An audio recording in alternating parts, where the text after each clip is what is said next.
I think that we should always be practitioners of what we teach. And I've been talking about the importance of play most of my professional career, and have helped society understand the importance of play.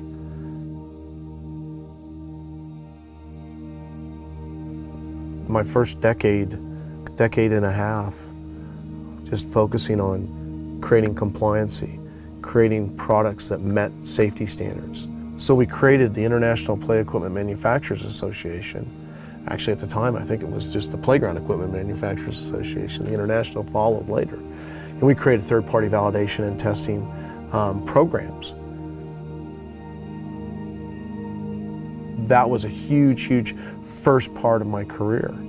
And it seemed like all we were doing is, just eliminating hazards, and trying to really make our play environment safer and safer and safer. And we did a really, really good job of that as an industry. We did, but the focus was really on safety. The last 20 years or so is where we started expanding our minds and going beyond and starting to think, how do we put the fun back into play?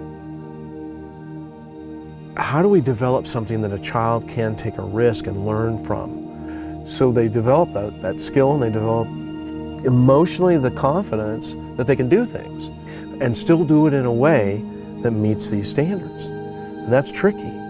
That's real tricky.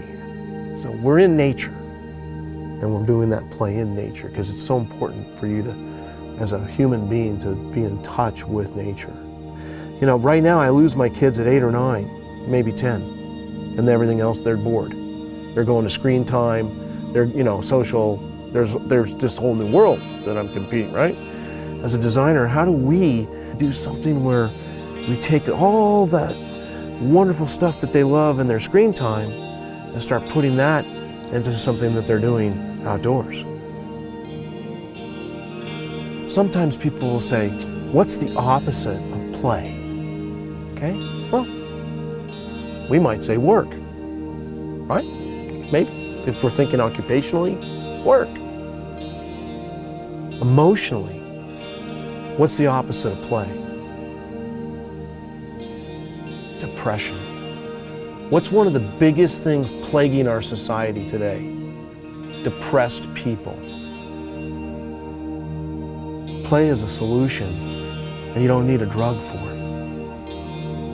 I want to always be learning more and more about play and that interaction, and the only way to really do that is to be involved in the play. Not just providing the play, but actually playing.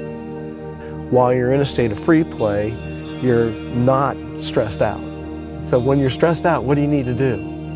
You need to go play. That's why Dr. Brown, in many of his speeches and his books he's written, he talks about if you're having a bad day